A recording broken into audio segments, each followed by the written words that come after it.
Hi everyone, welcome back to my channel. I'm MJ and this is MJ's Place, and today we are going to dive into the 7 cures for a lean purse.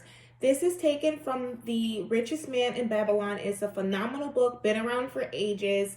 Definitely a great read for anyone who is anywhere in their financial journey. We're just going to jump right on into it, so let's get started. All right. So again, these are the 7 cures for a lean purse. Number 1 is start thy purse the fattening.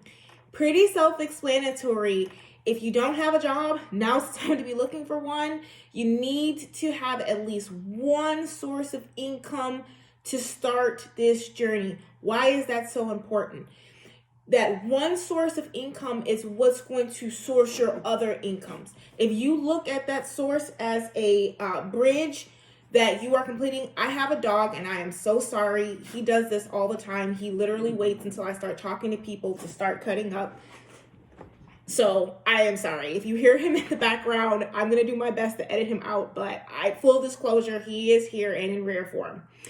Anyway, if you look at the starting thy purse to fattening, again, as that one bridge that you need to get to the other side in order to establish other bridges. For me in my journey, it was finding the position that I got at the financial institution that I'm a part of. For other people, it could be a small business. Whatever the case may be, you need to have at least one stream of income to start in order to perpetuate the other facets of what we're going to discuss. One of the examples in the book is about a chariot maker, and he was distraught because he was poor and he couldn't understand, what he needed to do. And just by him starting to understand, hey, I'm a chariot maker, this is a way I can bring in money, starting to work on that chariot was how he began to get on his journey of financial freedom as well. So again, number 1, start thy purse the fattening. Number 2 is going to be control thy expenditures. Budgeting, not going on Uber Eats at 4 in the morning, okay, looking for a Whataburger, being disciplined.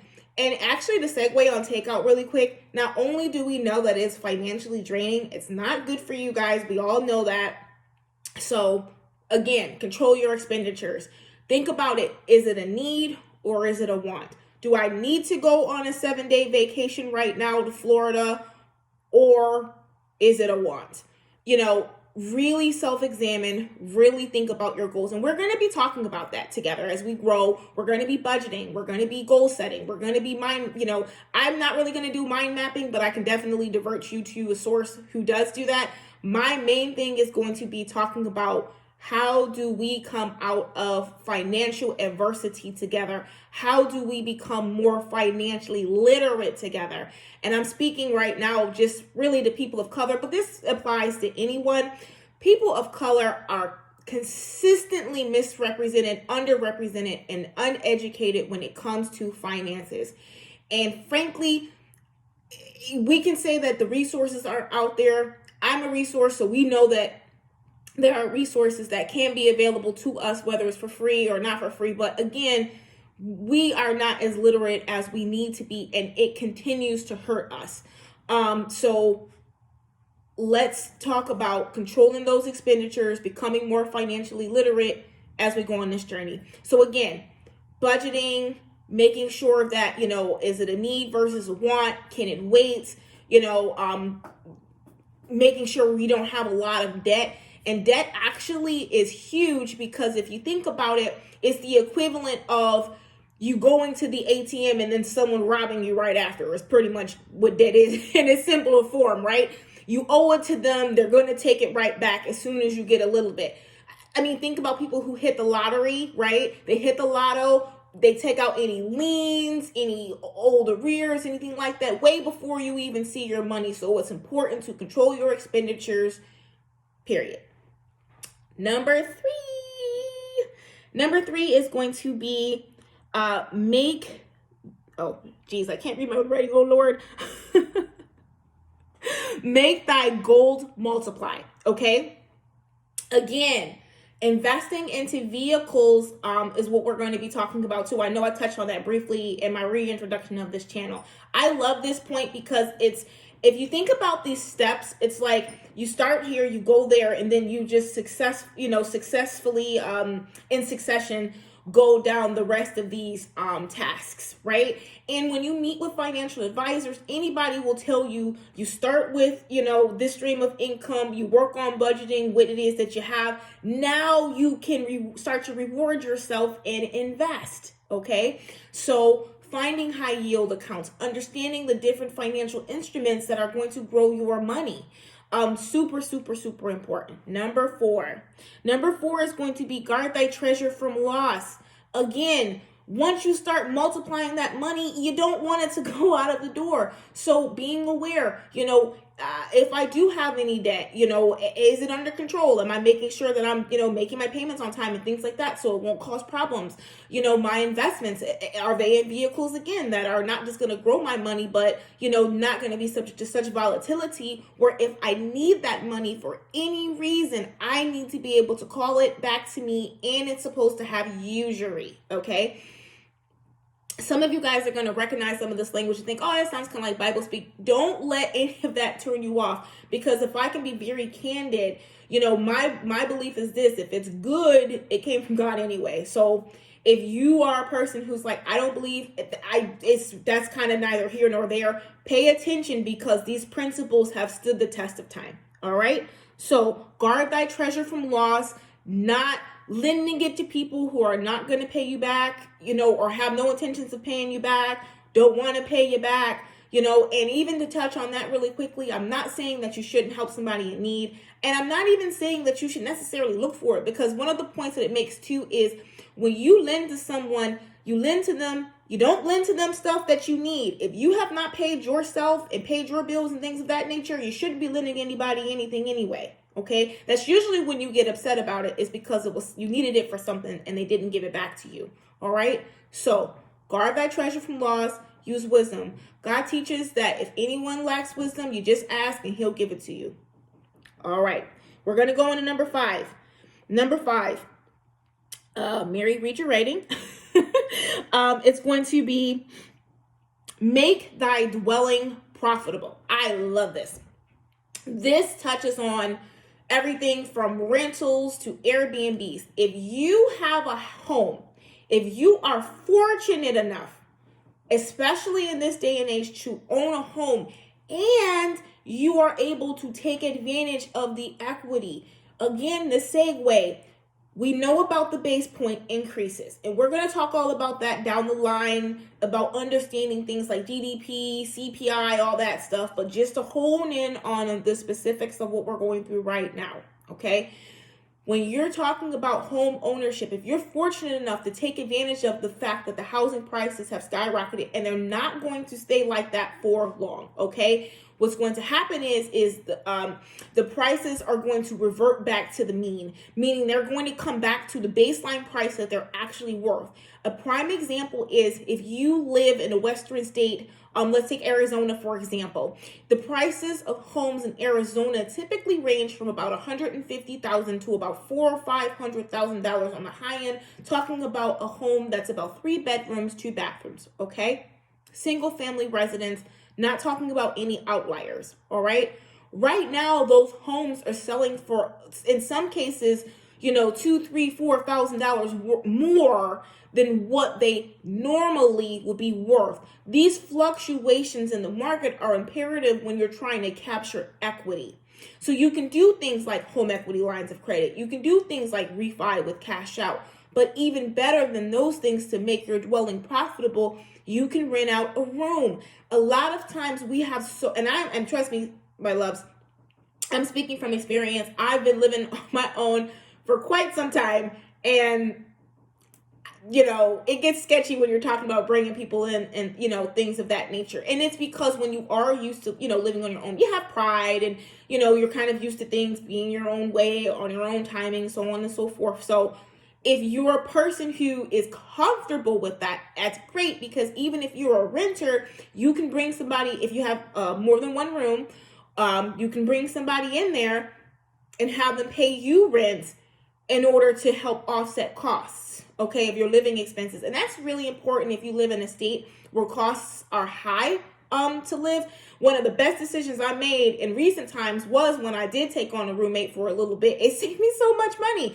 So, make your dwelling profitable. If you're fortunate enough to have a beautiful home and you're not home much, do an Airbnb, do a Vrbo, do something of that nature where you can bring in. And we're going to talk through things like, Airbnb and those types of stuff, down the line. We'll expound upon that. But again, I really want to keep this list streamlined. I don't want to divert too much because these are really important principles that in and of themselves, you can do a whole, teaching. And of course, that's my goal, to kind of dissect it in time. But again, make your home, your dwelling profitable in any way that you can. Be creative. One of the biggest keys to wealth is creativity. All right. Now we're going to go into number 6. 666. No, just kidding. Not 666, guys. Don't do 666. All right. So what you're going to do is you're going to ensure your future income. Again, these are steps. How can you buy a house if you don't have money invested? If you don't understand, protecting your treasure from loss, if you haven't taken the initiative to control your expenditures, all those things, are going to bundle in together to make one big wealth package, if you will. All right, so ensure your future income. Plan for retirement. I don't care how old you are, plan for retirement. One of the biggest mistakes that I made when I was younger is I worked for a company where I didn't have any money for retirement. If you have a position where they will match you, you contribute as much as you can to get it matched. Okay, I didn't have that option. I didn't even realize you can borrow against it. You can withdraw it. There are so many different things that you can do if you take that time to invest into your future with a 401k or something of that nature. And I suffered, I would go through financial emergencies and I didn't have a nest egg like that to go, back to. So really important to invest in your future, whether it's retirement, planning for having an emergency fund. Always plan for your future. Like they always teach, it's not about, how much money you make. It's how much money can you save? How can you control yourself? I know you see CNBC, places like that where they'll have 25-year-old made blah, blah, blah per year, $65,000 per year, managed to save, 40% of it, 60% of it. Again, it goes back into controlling those expenditures. The more you control your expenditures now, the better you can prepare for your future later. Okay? All right. Now, last but not least, we're going to go into number 7, the number of completion. All right? So, number 7, once you've taken the time to go through all these other steps, is going to be increase thy ability to learn. Like this, coming on my channel, hanging out with me for a little bit, listening to these 7 cures for a lean purse. It's all for your betterment. If I can be personal for a moment, I am stubborn and I'm a lot hard-headed. I was going to say I'm a little hard-headed, but I'm not going to lie for the church. Amen. I can be very, very, very stubborn and very hard-headed. But you know what? I have to always discipline myself to say, MJ, does it benefit you? Does being this way serve you? And I'm telling you, 9 times out of 10, it's always a resounding no. There is nothing wrong with being skeptical about the information that is coming in your direction, okay? You should always take it with a fine sieve, especially when you're talking money, because one mistake can cost you a lifetime of repair, okay? So it is important to analyze, ask questions, be cognizant, of what it is that you are taking in. But you got to look at it from a perspective like this. If someone tells you something like control your expenditures and maybe consider, instead of eating out 5 days a week, maybe you go to 1 to 2 days a week. Is that really a talking point that you need to be contentious on? If you really think about it, no. You don't need to argue about that, okay? You can make that sacrifice and bring it down a couple of notches and keep it extra. I'm telling you, I love when I'm able to look at my account and I don't have like, because I wasn't going here, going there, and not doing what I need to do to secure my future. So again, make sure that you're taking time to learn, reading financial materials, watching videos from other individuals who've already either come from where you come from or where you are or going to where you want to go, so on and so forth, Take that initiative, invest that into yourself. If it's a class that you want to take and it's $20, again, think about it. If I'm willing to spend $20 on whatever silliness that I normally would buy, it's worth it for me to take that $20 and invest it into myself, into my productivity, and into my future. So, with that being said, we'll run through them again. Number 1, start thy purse to fattening. Number 2, control thy expenditures. Number 3, you're going to want to make thy gold or your money, your ducats, multiply.